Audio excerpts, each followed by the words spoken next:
Good evening and welcome to the Battle Pirates Crib weekly hangout. I am the BP Prof and I'm here with Disturbed. Hello. Hello. Yeah. And my beer. Tonight I'm drinking Proper Session Ale or Public Service Announcement. It's PSA. And as a PSA, this is really good beer. So tonight we are talking about the Foundry and the new Forsaken Mission prizes and maybe even a little more about fleet planning. So I'm going to start the slides and start yapping. All right, present. All right. So first of all, bug fixes and changes. There was no release. The release is coming Thursday.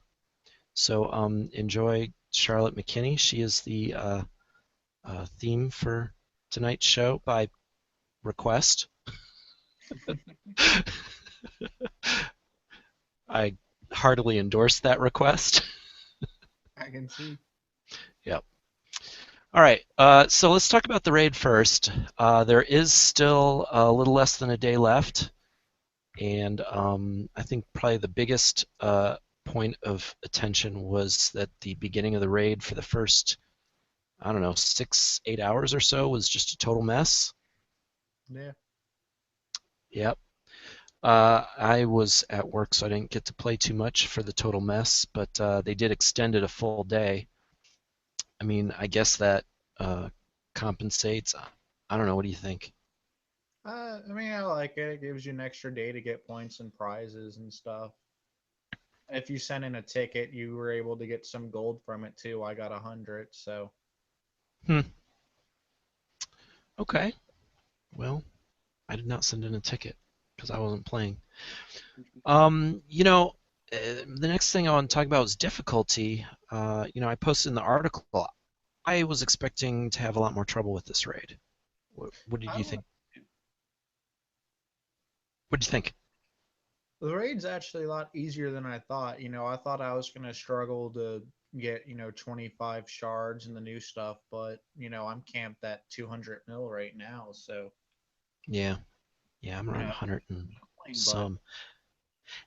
And I should say, in terms of difficulty, people that got Revenge Hull and then built it with tokens, like myself, found it obviously are finding it real easy to continue to rack up the points.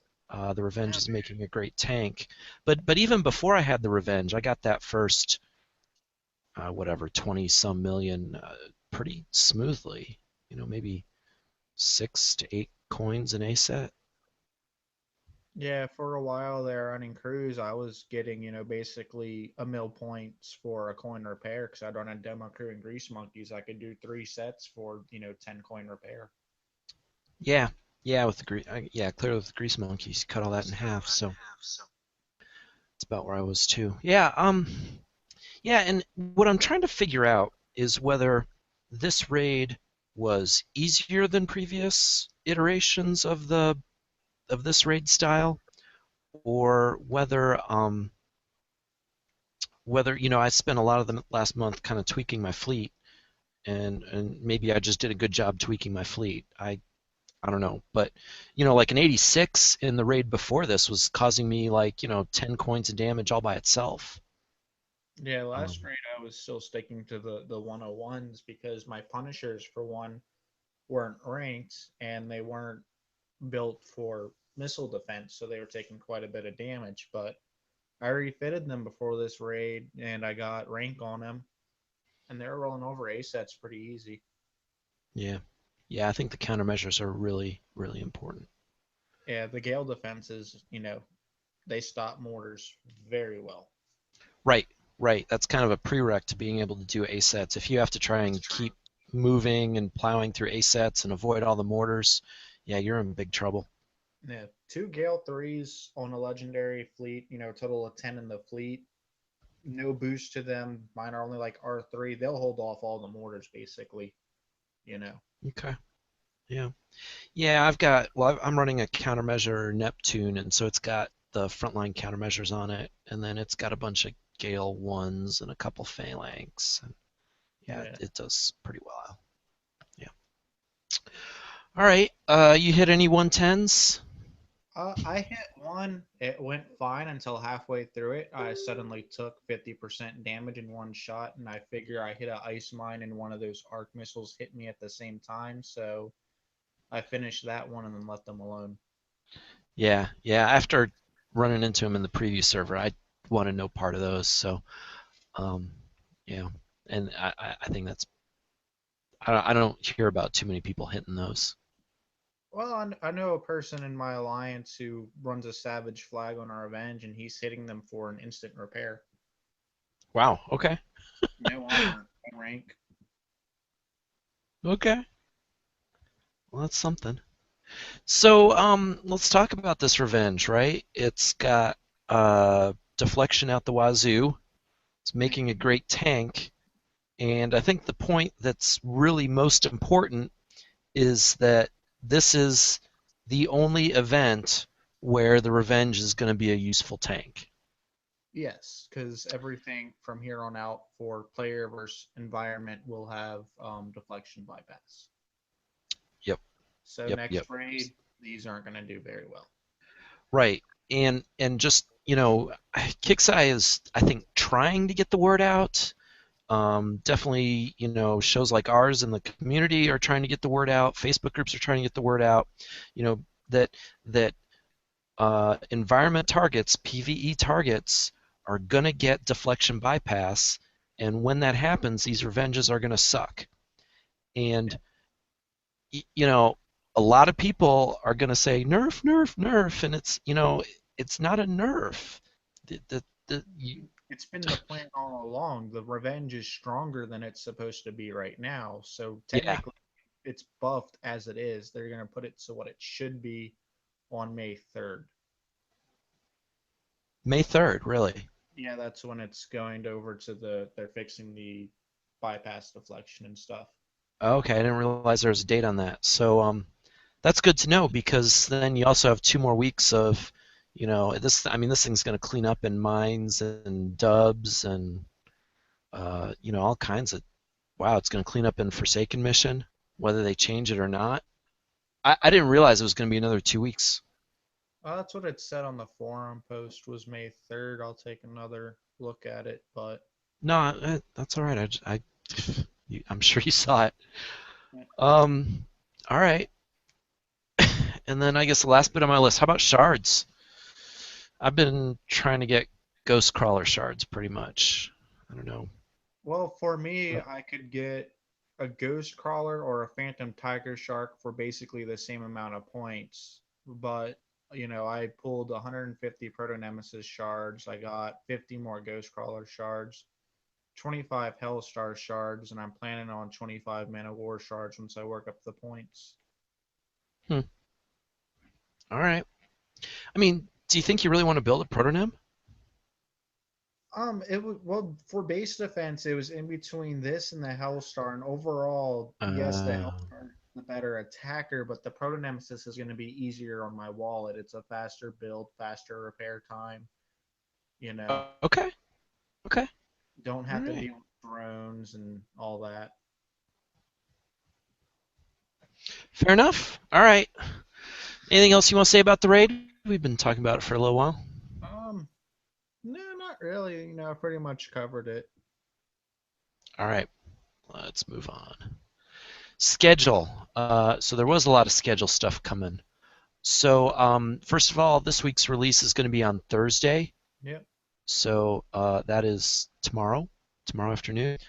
Yeah, Um, about an what hour after the event ends. So yeah, I guess. And so we're expecting the Foundry to come with this release, and we'll talk more about the Foundry later in the show. that and So, one half guard repair also.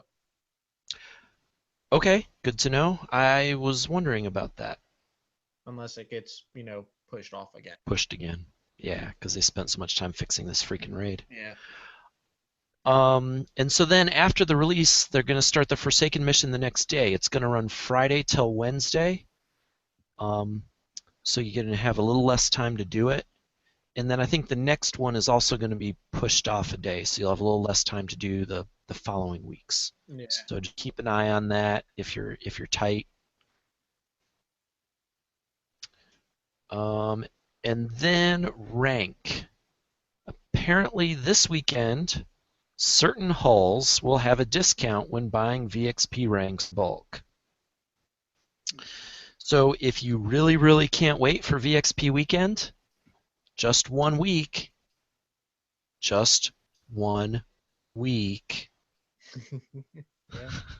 then you can buy rank cheaper than usual. How much cheaper than usual? We don't know.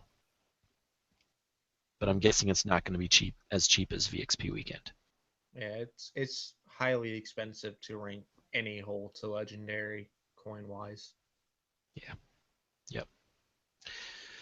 So the following weekend is VP weekend. You get the usual raiding fleets and elites and salvages. Um, so that goes for 3 days, which I think is a little longer than usual. Um, and then you get 36 hours of instead of the Reaver assault bases, we're going to revenge raid style draconian convoys. And that's going to be for 36 hours.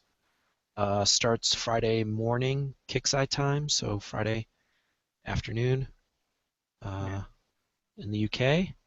And then it's going to end Saturday night, somewhere between Saturday night or early in the morning on Sunday. So that's going to be a great way to rank fleets. Hopefully the multipliers will be kind of the same as those Reaver assault bases.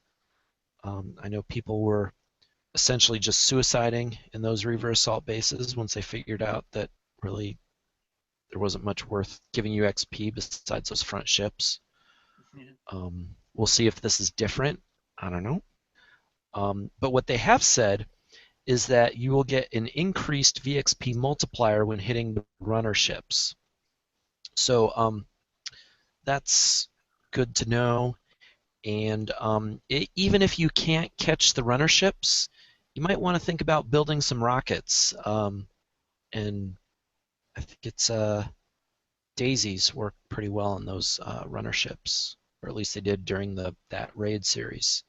So that might be worth it just to drop some daisies on one of the convoy ships to get a little more multiplier. Yeah.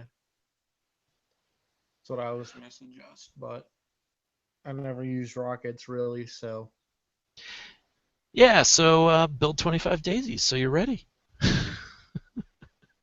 Since you're not using them for anything else. All right, let's keep going. I was going to get into the Forsaken Mission prizes. So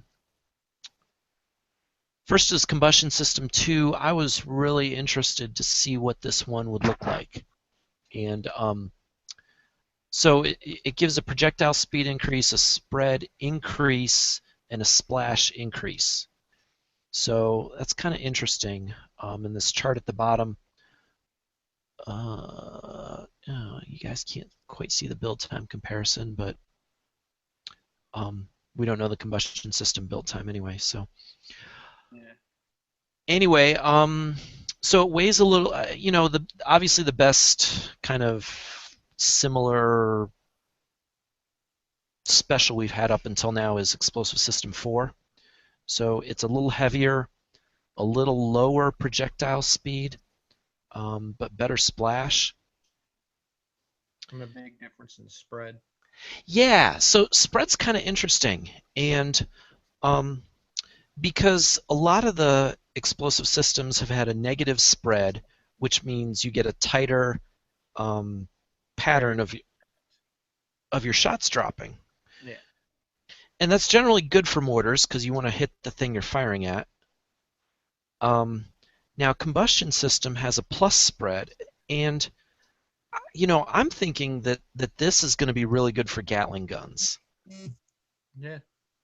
Because Gatling guns have a really tight spread. They're 15, where most spreads are like between 60 and 100 and something, right?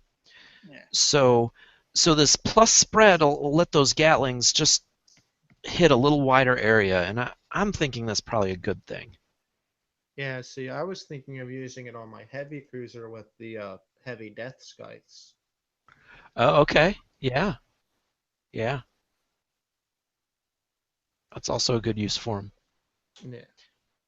And those are probably going to be one of the more effective things to defend against revenge, since you brought it up.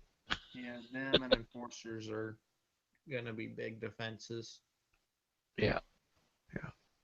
So, this is interesting. I don't know if it's obviously the best.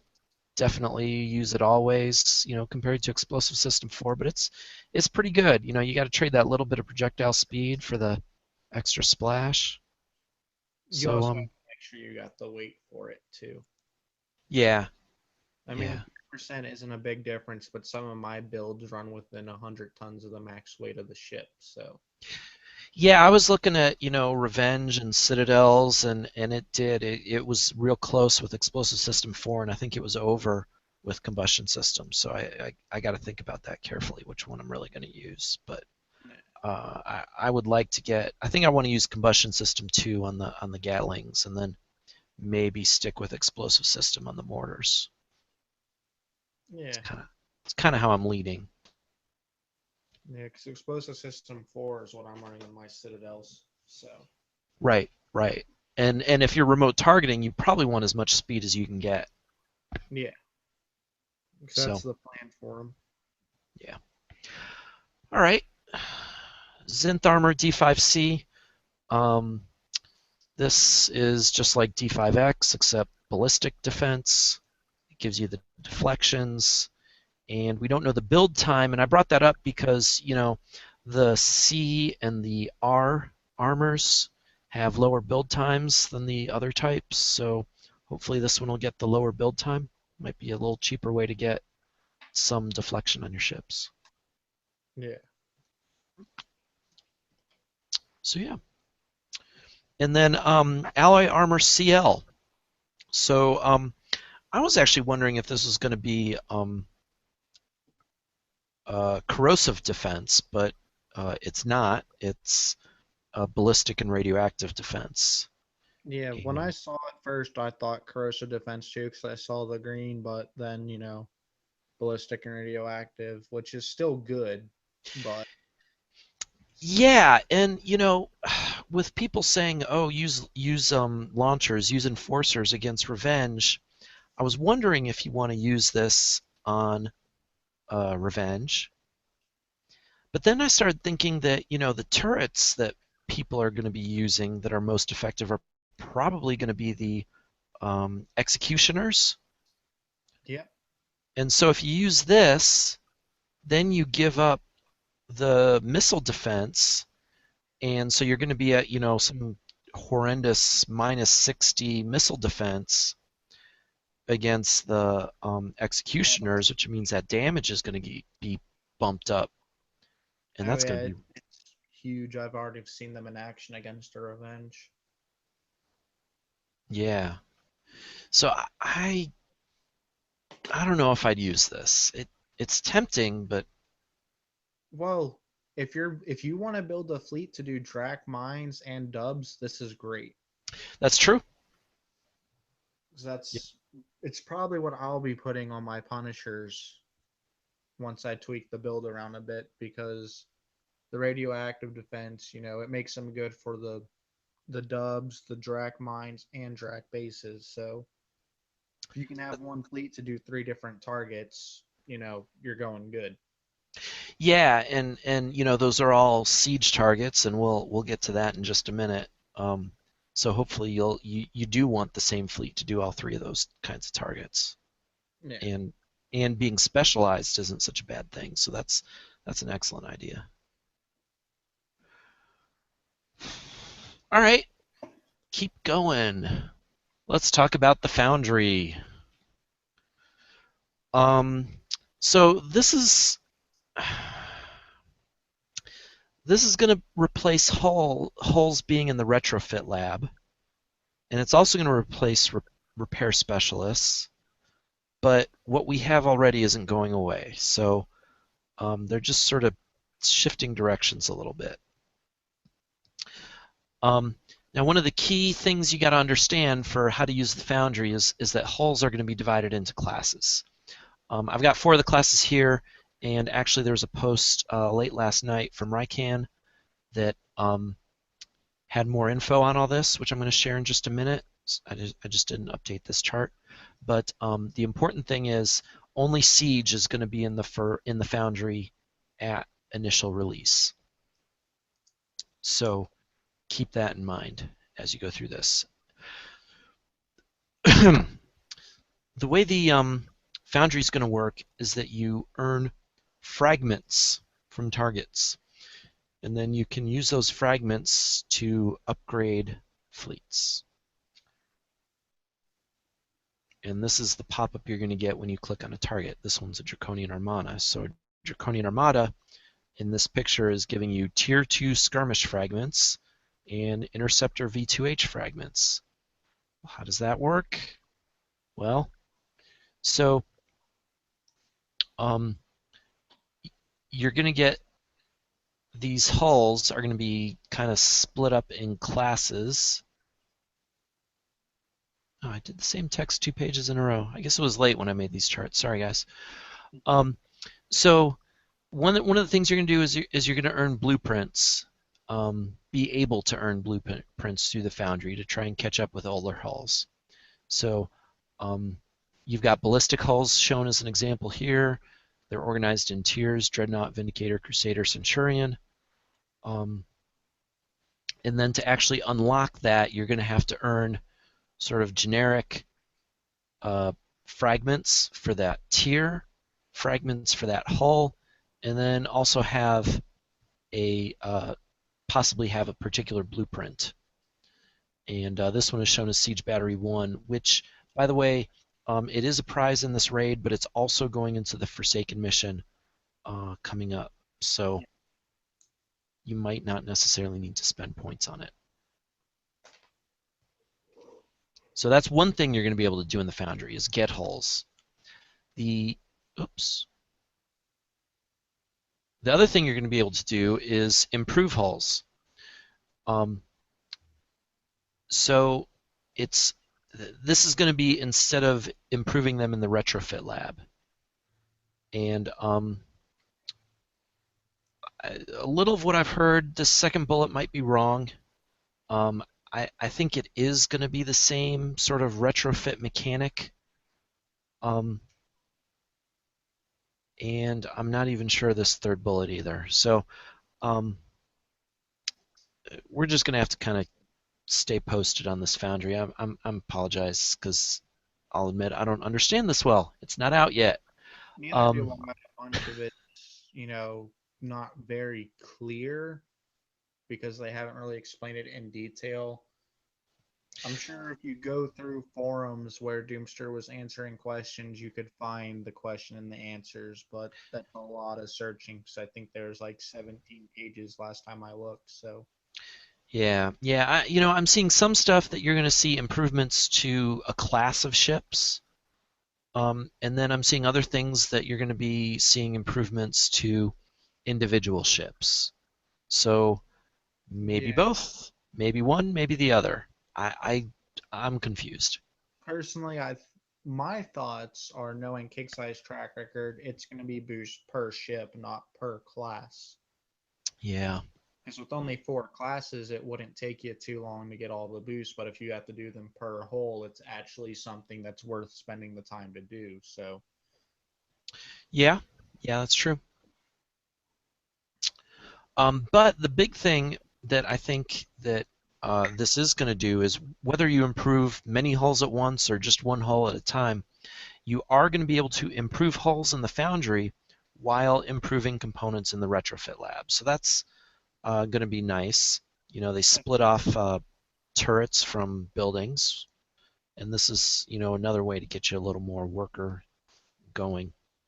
yeah. I know I've been really hesitant to improve hulls lately because I'd rather improve a component.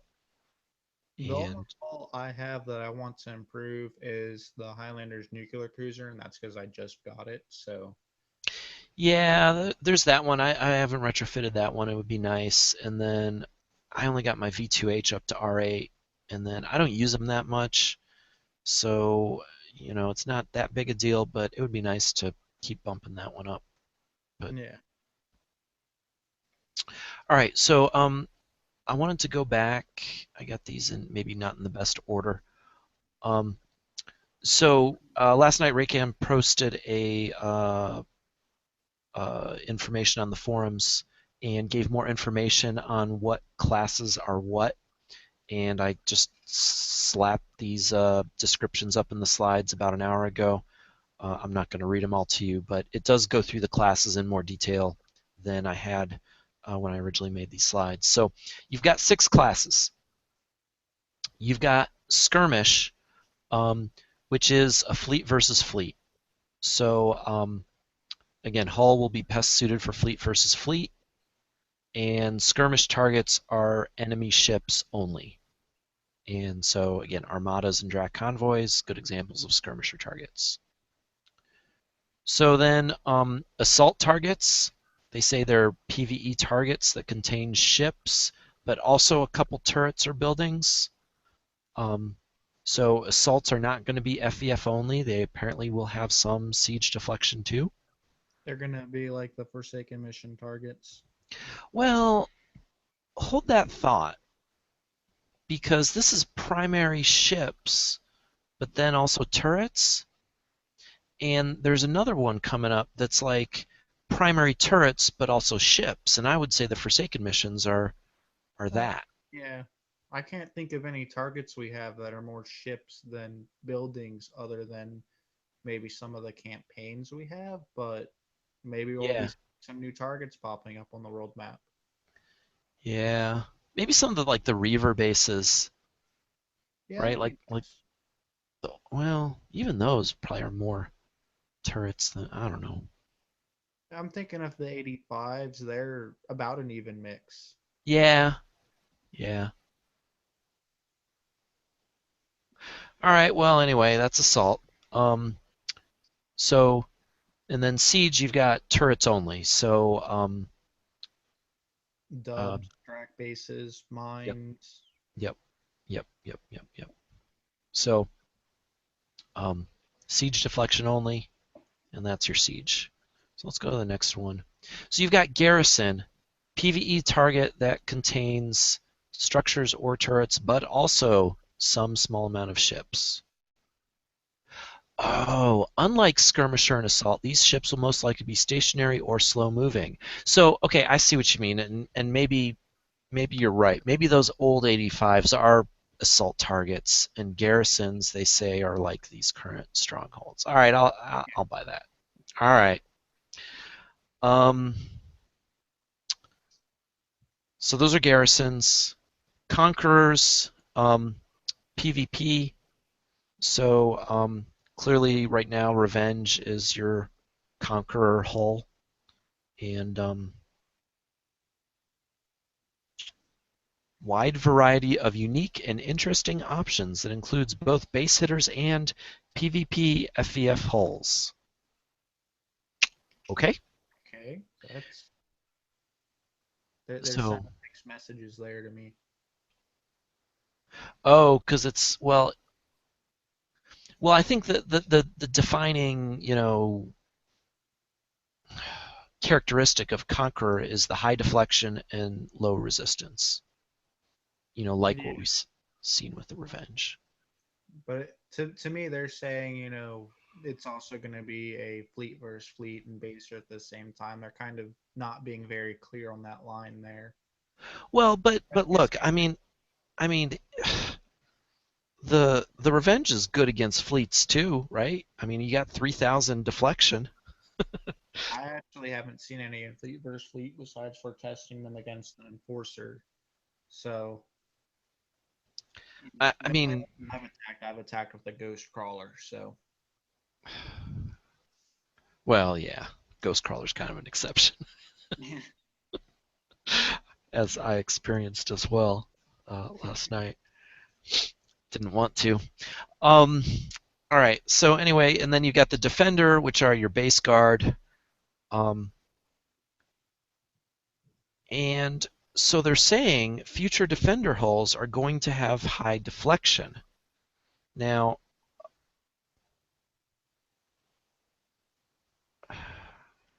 in order to avoid, this is maybe not defenders only, but this is probably important to read. In order to avoid weapon damage from creeping in power further, weapons that are specifically designed to destroy PvP fleets will have a new statistic called deflection bypass. This will be calculated like resistance bypass, but applied to deflection instead. Yeah, that's something I was looking at because the deflection on the Revenge is super high. Blade missiles do nothing. The only weapon I saw that you could really get to deal damage, except for antipodes, was the R blast. So Yeah. So what, bases I think are going to get easier to defend because if you've got the turrets with the high deflection bypass, and then I'm sorry, with the high resistance bypass, yeah. and then you've got ships that use weapons with deflection bypass, how are you going to get in bases? Well, it depends on how much. If the weapons get the same thing the turns did, 100% bypass, yes, it'd be impossible. I'm thinking they'll get around 25 to 50% bypass, to deal with these. Hmm. Okay. Yeah. Yeah. I get. Yeah. Yep. All right. Well, I guess we'll just have to see. Then the last bit in the designer notes was this stuff. So PVE hulls, you get resistance and resistance bypass. PvP hulls, you get deflection and deflection bypass. What what's weird though is in that last note we just read, resistance bypass was going to be a characteristic of the weapon, not the hull. So how are they going to keep you from putting a resistance bypass weapon on a PvP hull? Hmm, that's a good point. So, Maybe it'll just make them, it'll have some nerf to, like, it increases deflection bypass, but nerfs the resistance bypass or vice versa. yeah, I don't know. It's getting pretty confusing. Yeah, most of it's wait and see until we actually know what's going on and we can see stats instead of them just telling us what's going to happen. Yeah, yeah, I agree. Again, the number one takeaway is don't think you're going to be using those revenges as tanks forever. Yeah. Please. Yeah. I mean, we'll just have to see how many pissed off players there are when they implement it. It's just going to be entertaining. I mean, they're making this stuff obvious, and you know, like I see people complaining about things that Kixeye specifically said was going to happen. Some dude on forums was complaining that he spent 2 mil on shards and didn't get a full ghost crawler, and they spent an hour at least trying to tell him and showing him screenshots of shards, and he just didn't get it. So when Yeah. something as simple as shards gets that confused, there's going to be a lot of people who are going to be unhappy next raid when all of a sudden their revenges aren't doing anything. Yep. Yep. By the way, revenges don't do anything against Man of Wars already. So, or at least mine got murdered. Um, okay, let's. Oh, I already went through these Foundry slides. So, again, um, I think the other thing a lot of people are asking is like, what should I build for PvE? People are really um, confused. I mean, so wrong statements heard frequently. This Revenge Hull is going to be my new tank. I think we've already beaten this one to death. But the other one I see a lot that is also, I think, a very wrong statement is Punisher is going to be obsolete with all this deflection bypass. And No, I'm I'm I'm seeing it a lot, and I'm just telling you it's wrong, and I'm going to prove it in a minute. So um, we know deflection bypass is coming to PvE targets. We just went through that. We know Forsaken Mission is changing, probably to this raid style. Again, I guess this slide kind of still just sort of talks about this. So all buildings, all ships, combos, we kind of went through this already. So I'm going to keep going. So what do you build? Um, so PvP, again, this is base hitting other players. You're going to need a PvP hull. You're going to need high deflections. Only the Revenge is a PvP hull. So that's your option for now. Um, PvE targets, so chores, if you really are confused by these PvP and PvE terms. And, you're going to expect a mix of damage types, aimed and splash weaponry. I guess what I didn't say on the slide, that I should have said was, resistances are going to be the thing, not deflection. And what you should be looking at is the class in the Foundry. So they're going to be sorting ships and saying this is a siege hull, this is an assault hull, this is a skirmish hull. And you want to build that kind of hull for that kind of target. So you're going to have to line them up. People are really gonna have to think about their fleet builds now because, like when Punishers first came out, you could build a fleet and it could take bases and do everything. But now, if you want to build them, you're gonna have to really think about your build to make it useful for as many things as you want to make it useful for. Well, yeah, you're going to have more specialized fleets, but I think there'll be a better guide as to what what specialized fleet you should build, right? Because you say, oh, I want to do armadas, and so you click on an armada, and it's going to say, oh, this is an assault target. So you're like, oh, I should start with an assault hull. And so hopefully this is going to help players instead of make it harder. Yeah, Now, especially if you're coming in from a new player's point of view who doesn't know what they're doing, stuff like this will actually, it gives you a guide. So right. yeah, Now the flip side is what you just said though. Right? You'd build a hull and you'd think, oh, this hull can do everything if you built a really good fleet. Now it's not, and so you're going to need more fleets. And I think that's good too. But there's a little bit of a kicker, is you know Kixeye is going to have to follow through on their promise that fleets are going to be good for longer.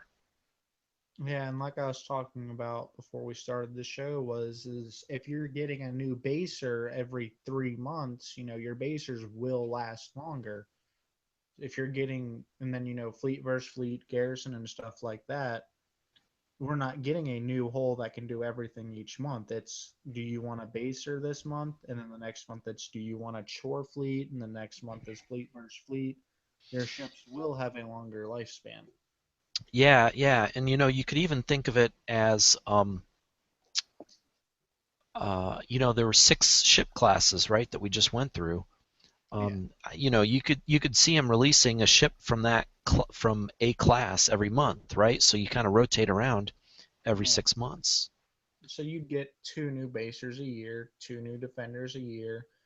It's actually going to help keep you up, kind of, especially if they drop build times. A lot of people are complaining you'd have to build a full fleet. Well, now you don't. If you want to focus on one thing, if you're not really a chore player and you want to hit bases, you only need a new hole, twice a year. You can build that fleet, and by the time the next one comes around, yours is already done and ranked. Yep.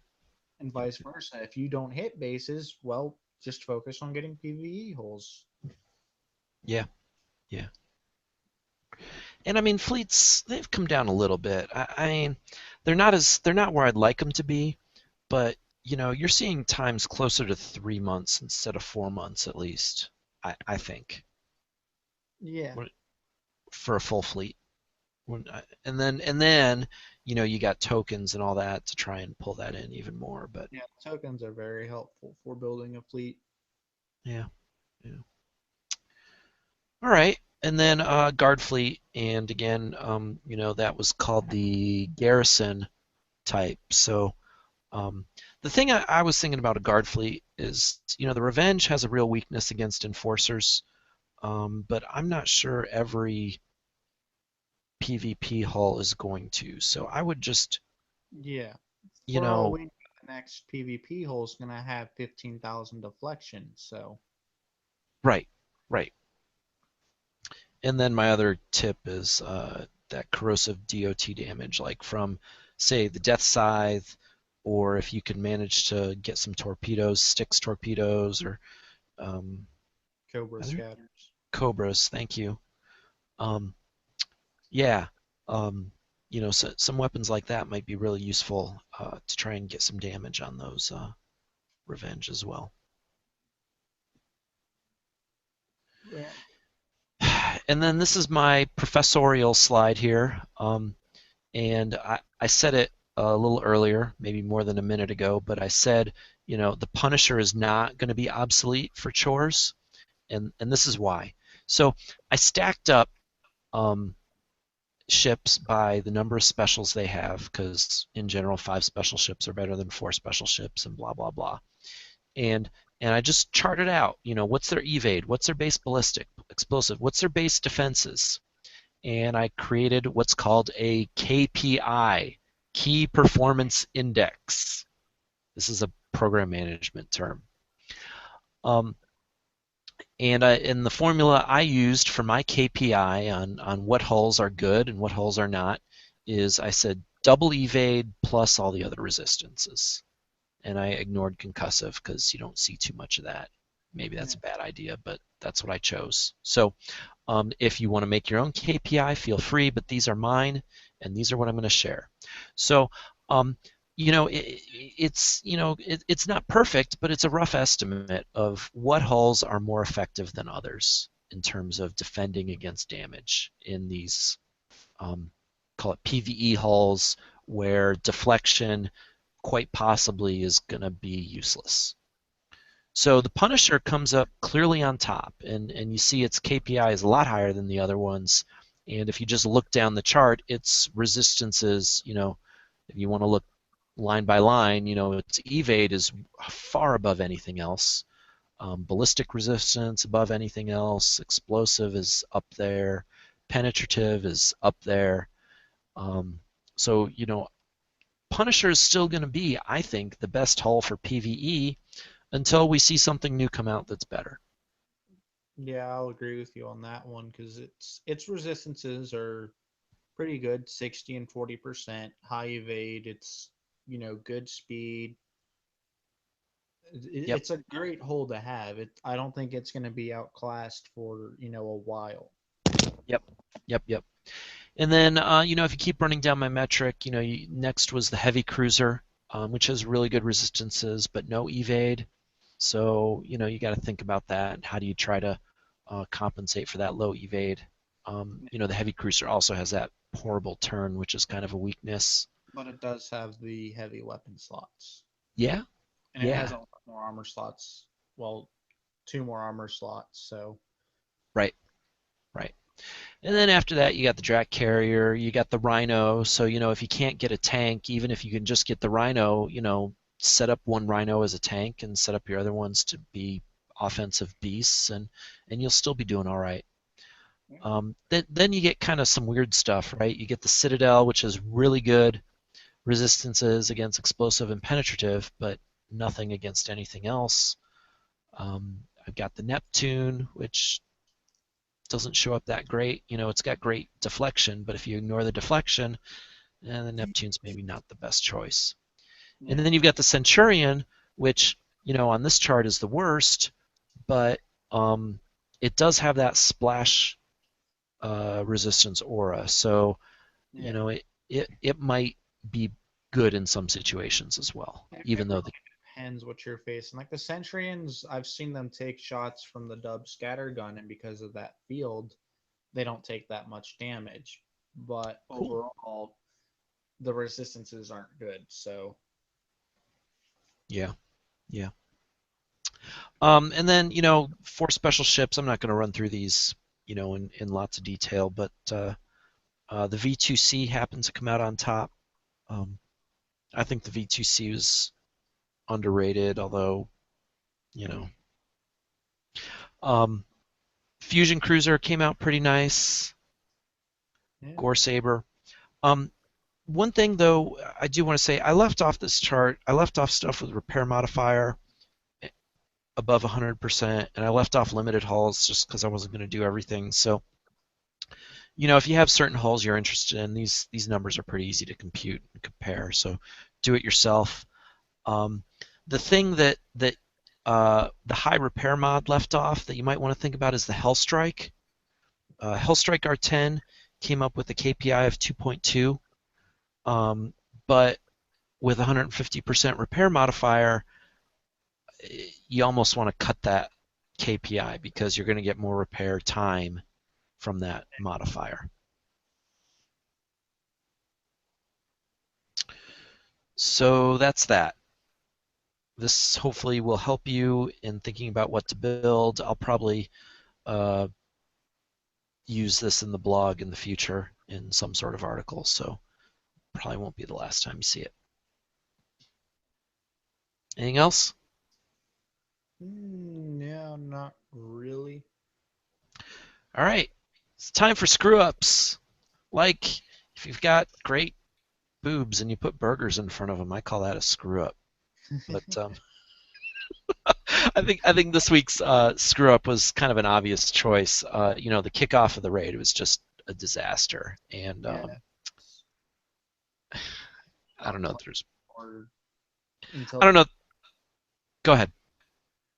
I stopped playing. I tried a couple times, but when you're trying to attack a target and you click 5 times and it doesn't want to do it and you can't move fleets, you're done. Yeah, yeah, yeah. Sometimes you just got to be willing to walk away from this game. It'd make you much happier. And yeah, I got home and I tried the raid and it was a disaster. And I'm like, I'm just gonna walk away and do something else for a while and wait till it's Yeah. fixed.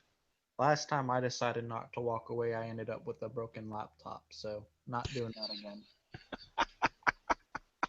Okay, well, yeah. All right, so let's talk about a breakthrough. And so combustion system 2 is, it's not the greatest, but I think that's really a really good sign of things to come because, you know, you don't want every single new thing to be the best thing ever because that's power creep. And Yeah, that's what makes this game super expensive, and that's what makes your stuff obsolete. What do you think? yeah, I agree. It's a choice. You don't have to pick it. It's not like when blade missiles come out, you needed blade missiles when they came out pretty much. This Right, it's like, it's a choice. I want less weight, but less splash and a little more speed. And with the combustion system too, it's, well, can I sacrifice the weight and a little bit less speed for the extra spread? right, right, right. And probably the other good example of them doing this recently is the frontline countermeasure nerf, right? Yeah, because when they first Because came out, everybody was like, "Well, I gotta have this," and a lot of people coined it on them, and a lot of people were upset it got nerfed. I do agree that it should have been nerfed, but I do think they should have compensated the players who spent coin to put it on yeah, fleets. yeah, putting it out, having it be that 50% turret defense is the right thing because again, it's a choice between frontline countermeasure and siege battery. At 75%, it was you got to use it, and putting it out at 75% was kick size screw up. It wasn't the player screw up; it was kick size screw up. So I agree. They should have compensated, but bygones. Yeah. All right, I'm gonna stop sharing these slides. Hopefully, you guys all appreciated Miss Charlotte McKinney this evening. And um, I have not been able to monitor chat. Have you Yeah. seen any good conversation? I can take a quick look though.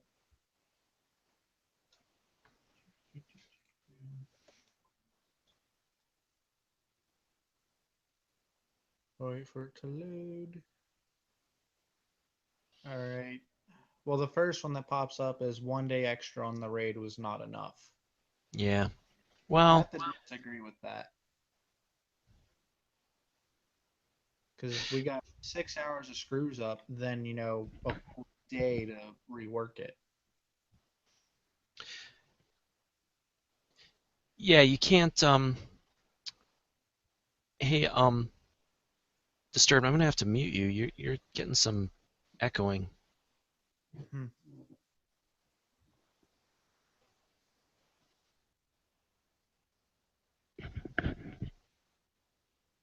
All right, let's see if that fixed it or if it's my fault. Okay, I guess it's just no. Okay, it is my fault. So I'm gonna unmute you.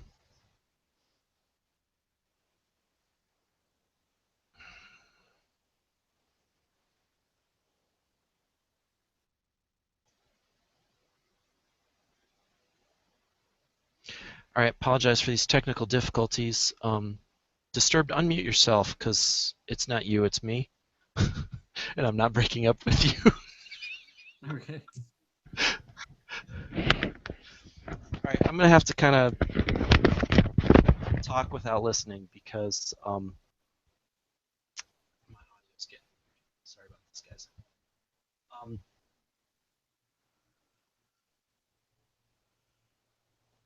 Disturb, why don't you just kind of take over here and talk about anything else in chat? Because, again, my audio's All getting. right. Gotta scroll up. You there? Yeah, I'm here, but I can barely hear you.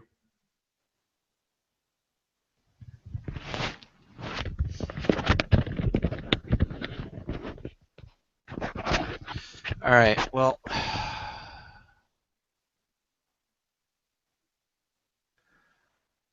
Okay, with the audio problems, I don't know if you want to talk about anything else, but I might have to cut this off. Okay. Yeah, I think we covered pretty much everything. There's not much in chat that I see.